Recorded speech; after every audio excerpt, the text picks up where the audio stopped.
Oi, gente, tudo bem com vocês?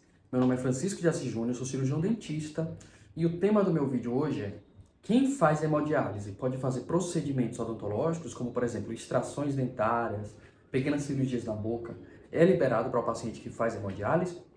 Tudo isso eu vou falar nesse vídeo, né? E quais são os cuidados que o paciente que faz hemodiálise deve ter com a sua saúde bucal, tá bom? Antes disso, gente, se inscreve no meu canal para você não perder mais nenhum conteúdo. Vocês estão vendo que só são conteúdos que eu penso que ainda ninguém falou mais especificamente ou mais detalhadamente para explicar para vocês. Curte esse vídeo se você acha que é um vídeo relevante, que mais pessoas têm que saber sobre isso. E vamos agora às informações. Então, gente, primeiro, quem faz hemodiálise é quem está passando por um quadro de doença renal, que pode ser doença renal aguda ou doença renal crônica. Ou seja, literalmente, os rins não estão cumprindo sua função como deveriam, que é a de filtrar o sangue. Então, todas as vezes que a gente se alimenta, que a gente utiliza algum medicamento, o que é que vai acontecer? Vai acontecer a digestão, a metabolização, a utilização e a excreção de tudo isso que a gente utilizou. A excreção pode ser principalmente pela urina e fezes e suor. Então, se você tem uma via de excreção que está prejudicada, você acumula toxinas no seu corpo, que pode trazer uma série de complicações, como náuseas, vômitos, fadiga e até questões mais graves. Por exemplo, quando você se alimenta de carne, a carne pode virar amônia, só que o fígado transforma a amônia em ureia. E a ureia vai ser excretada pelos rins. Quando o rim está deficiente, você tem um acúmulo de ureia no seu corpo, que pode causar o que nós chamamos de estomatite urêmica, são aftas na boca por conta da ureia. Algumas outras alterações que podem acontecer na boca, decorrente da doença renal crônica, é o maior índice de cárie. Por quê? Porque há uma alteração nos eletrólitos, né, na composição da saliva. Então o paciente tem mais uma sensação de boca seca, tem mais hipossalivação, ou seja, boca seca, porque pode ter um controle da ingestão hídrica, né, controle da ingestão de água, ou também por conta desse processo de hemodiálise, pode ter uma diminuição, né, na concentração de água no corpo, e o paciente fica com menos saliva, que é o que a gente chama de hipossalivação, ou com xerostomia, que é uma alteração da composição da saliva que pode dar uma sensação de boca seca. Então esse paciente pode ficar mais suscetível à cárie e às lesões na boca.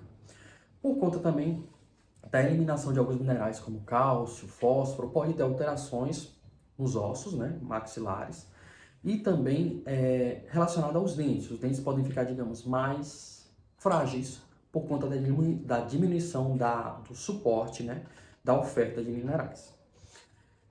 Algumas outras coisas, gente, relacionadas a quem faz hemodiálise, né, a quem tem doença renal crônica ou aguda, pode ser um odor urêmico, que a gente chama, um odor, um hálito semelhante ao cheiro de urina, por conta desse depósito de ureia no corpo, certo? Alguns fatores, gente, vão ser levados em consideração quando a gente vai liberar o paciente para o tratamento odontológico, sobretudo cirúrgico, certo? Então vai ser também, vai ter relação com a taxa de filtração glomerular, como é que está, digamos, as condições sistêmicas desse paciente com relação à fadiga, dores de cabeça, a saúde em geral, e também quando foi que ele fez hemodiálise. No geral, os pacientes que fazem hemodiálise, eles podem passar por um tratamento dentário, né? Uma extração dentária, uma cirurgia odontológica. Só que a gente tem que ter um cuidado. Quando o paciente faz hemodiálise, normalmente a hemodiálise é uma máquina que vai fazer a filtração glomerular, né, que os rins não estão mais fazendo. Então toda essa filtração vai ser baseada em difusão.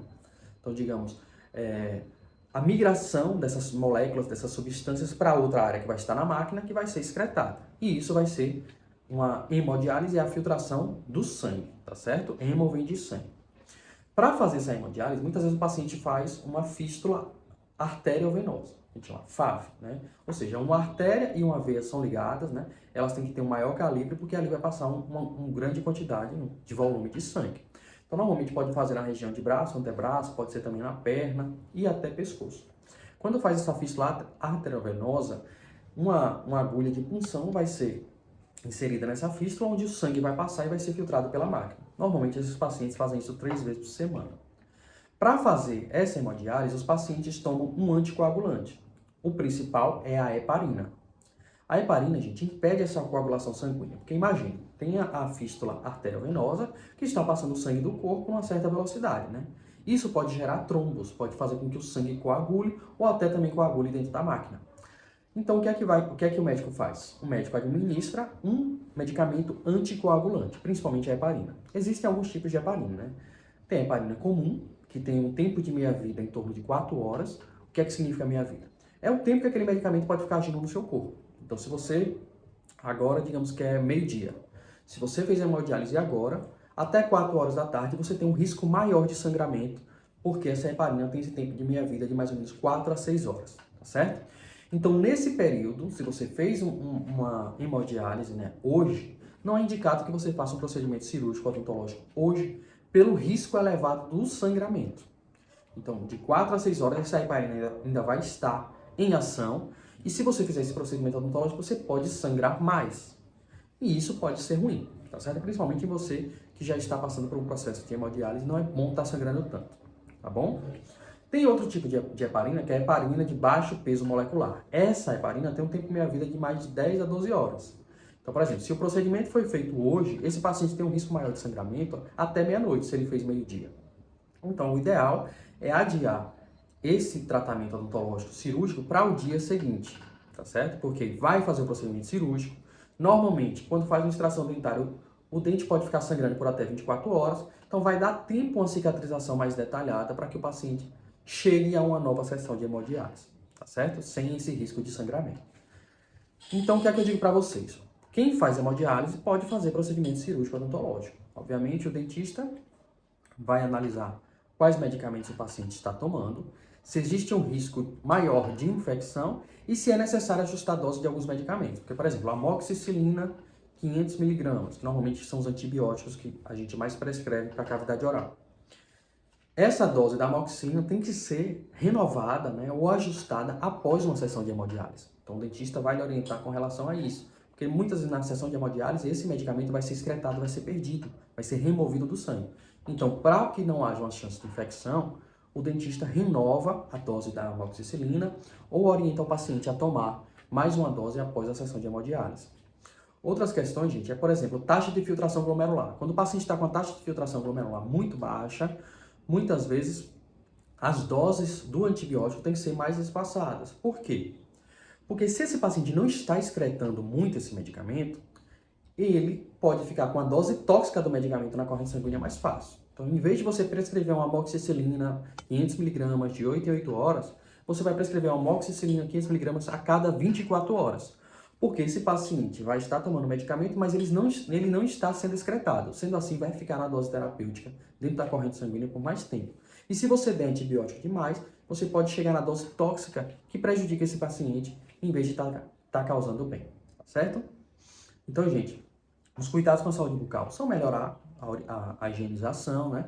Porque por conta desse desequilíbrio hidroeletrolítico, da questão da hipossalivação, da xerostomia, você pode ficar mais suscetível a doenças bucais, como cárie e doença periodontal, né? Tem a diminuição dos minerais, que pode causar uma alteração nos ossos maxilares, né?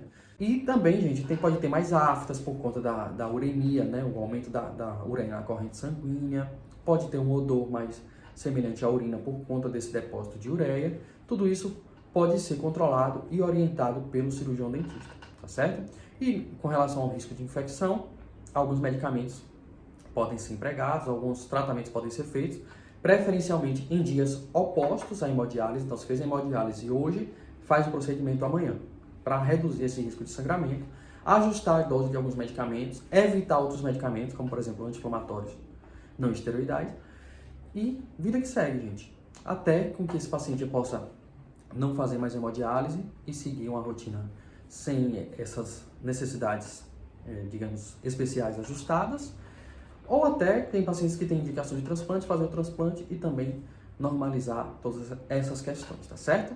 Se ainda restaram dúvidas, gente, podem deixar aqui em forma de comentários, que eu leio todas e respondo todas, é só vocês verem outros vídeos meus aí, que eu não deixo nenhuma sem resposta. E curte esse vídeo se você acha que é um vídeo relevante, que mais pessoas têm que saber sobre isso, que ninguém ainda tinha falado dessa forma sobre isso. E até a próxima. Eu também estou em outras redes sociais, viu, gente? Instagram, TikTok e no Facebook. Mas a minha preferida é o YouTube, eu confesso. Até a próxima, gente.